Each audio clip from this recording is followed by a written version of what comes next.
I'm gonna watch Morbius, which I have never seen before. I have not heard good things about, but I think it's about time I finally get to see what all the Morbin Time memes are all about. Oh, baby, it's Morbin time. 2 hours later. It's 12:41 a.m. Initial thought, it was pretty good, I think. I'm gonna go to bed now.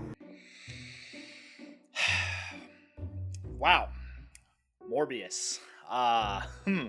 Morbius. Yeah. Well, that was a movie that I have now watched. Yup.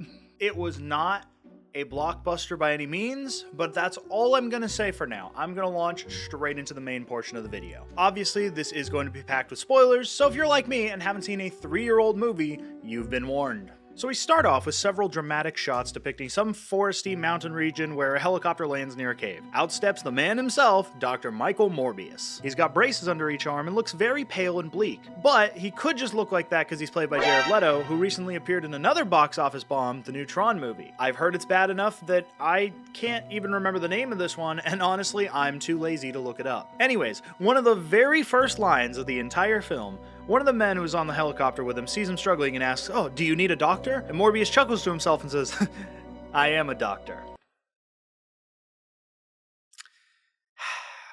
We're in for something real good today, aren't we? Morbius is out in the middle of nowhere trying to collect vampire bats for, I don't know, some reason. That isn't explained to us right away, because instead we immediately cut to a flashback to young Morbius growing up in a children's hospital in Greece 25 years earlier. Here, we get introduced to Lucien, who later grows up to be the Doctor. Although, for some reason, young Morbius decides, nah, actually your name is Milo now.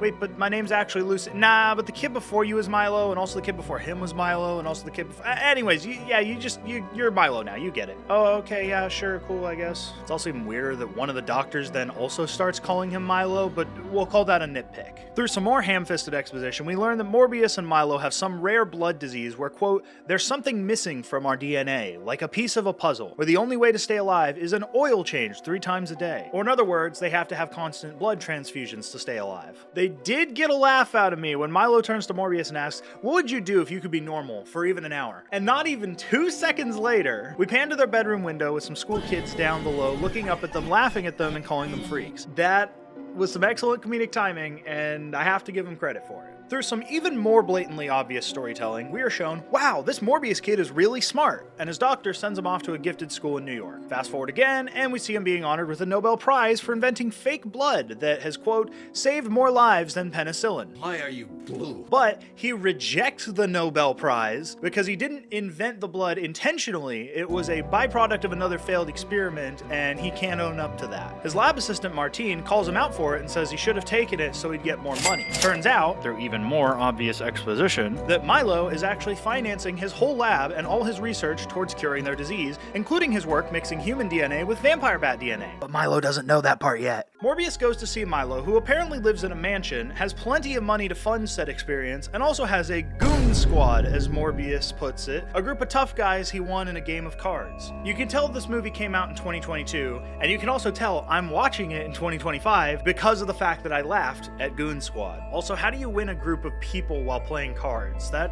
doesn't seem right. Morbius asks Milo for money and says, hey, can you give me lots of money to let me run my highly unethical, immoral, and illegal experiments in international waters? Please, please, please, please, please, please. And of course, Milo gives him everything he needs. He takes the cure, and uh-oh, it doesn't go well. 25 minutes into the movie, and it's finally freaking Morbin time. Big reveal, he's turned into a vampire monster. Ah, scary, ah. What's really scary is the good doctor then decides to break the Hippocratic Oath several times over by killing everyone on the ship except Martine. When his schizo vampire rage finally wears off, he becomes ripped Jared Leto. He checks the security cameras to see what happened and why everyone is dead, only to discover he is that reason. He calls in a rescue ship so Martine will be saved, grabs the rest of his cure samples, and bails on the ship. The FBI shows up for some reason, and one of them makes a joke that they haven't had anything this bad since San Francisco, alluding to the events of another Marvel-Sony mashup, Venom. This feels like a great time to stop and compare those two movies, actually. I loved Venom. I thought it was a fantastic movie. A great balance between action and comedy, phenomenal acting, and overall pretty decent writing and storyline. Not to mention the absolute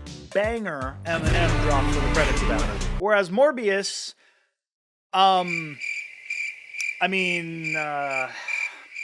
it's a movie. It definitely got memed on way more, but that doesn't mean that's a good thing. This movie leans a little too cheesy for my taste, and also constantly bounces from serious to goofy back to back to back, plus the writing even up to just this point in the movie seems very obvious rather than using the action to tell the story. Also, it's Jared Leto versus Tom Hardy. I mean, that's a no-brainer. Anyways, back to Morbin Time. We learn that Morbius also wiped the security tapes before he jumped overboard, meaning he's no longer just a victim of his vampirism, he actively chose to cover it up. From here on out, he loses all good guy points in my book. He is the villain now. The witty FBI guy also points out all the bodies were drained of their blood and therefore immediately figures out they're fighting a vampire. Morbius heads back to his lab and drinks some of his artificial blood to stave off the violent vampire urges, causing him to drink real blood. Then he does the thing every superhero does when they first become special, which is have a training montage as he tests out his new powers and starts to understand them. He discovers that he can continue drinking the fake blood to keep his cool powers while staying in control, but the more he drinks, the shorter each dose has an effect. He concludes he'll eventually have to drink the red, as he puts it, or die. Milo shows up to the lab and discovers Morbius starting to lose it at the end of a cycle. He gives him blood, and Morbius returns to normal again. Excited that a cure has finally been made, Milo begs Morbius to give him the cure, but Morbius refuses because he finally grows a conscience. Milo is heartbroken to be sent away by his best friend only to be left to die, but leaves anyways. Come to find out, Milo somehow off-screen stole one of the cures in the lab and starts going on a rampage too. Through his own unique echolocation-esque superpower, Morbius hears the other murder happen and decides to leave his lab, only to get stopped by the FBI. Mr. Funny Cop, alluding to his original murders, asks how Morbius does on boats. He looks down at his braces and says, "Well, as you can see, I don't have very good sea legs." I'm ashamed to admit, I thought that joke was pretty funny. When the FBI tries to arrest him, Morbius springs into action and bails as fast as his vampire powers can let him. Unfortunately, that's not very fast, and he still ends up going to jail. In prison, the FBI interviews Morbius, who tells them, "I don't know what's wrong with me, honestly. I can't explain it. By the way, y'all got any of that blue blood I had on me when you arrested me? Because I'm starting to get hungry. And you wouldn't like me when I get hungry." Yeah, that one was not funny. Somehow, we are just barely halfway through this movie. Milo shows up in prison posing as Morbius' lawyer. He leaves behind a bag of real blood and tells him to get out by any means necessary. He also leaves his cane behind and walks out normally, showing both Morbius and any part of the audience who hasn't guessed the twist yet that he's souped up on that vampire juice too. Sure enough, he drinks the real blood, escapes prison, and retreats into the night in hot pursuit of Milo. Milo encourages him to embrace his vampirism and become awesome, but Morbius insists they're monsters and that he needs to fix this. Chaos ensues, Milo kills a bunch of people, and we very clearly set up the big antagonist of the movie. Morbius turns to Martine and asks her to help him find a cure for the cure. He raids a lab full of counterfeiters, makes another Venom reference. This one was also kind of funny, not gonna lie. They showed it in the trailers, you guys have probably seen it. And somehow turns their money printing equipment into a full-on biolab. Another jump, and we cut to Milo doing a get ready with me montage where he dances shirtless in the mirror and celebrates life as a vampire. Milo flirts with a girl at a bar until her boyfriend cuts in and tells him off. Rather than handle it appropriately and with maturity, Milo decides the best course of action is murder the boyfriend and his buddies in cold blood as they're leaving the bar because that's what heroes do.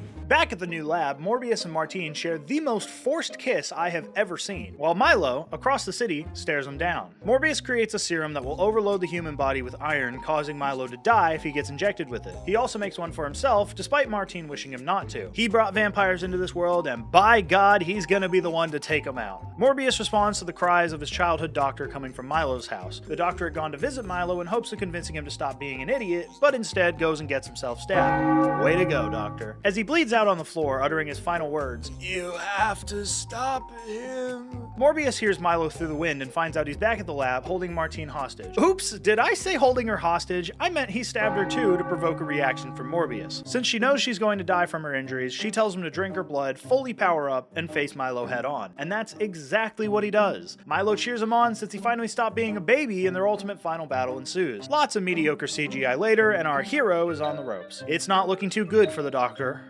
The doctor. No, not that doctor.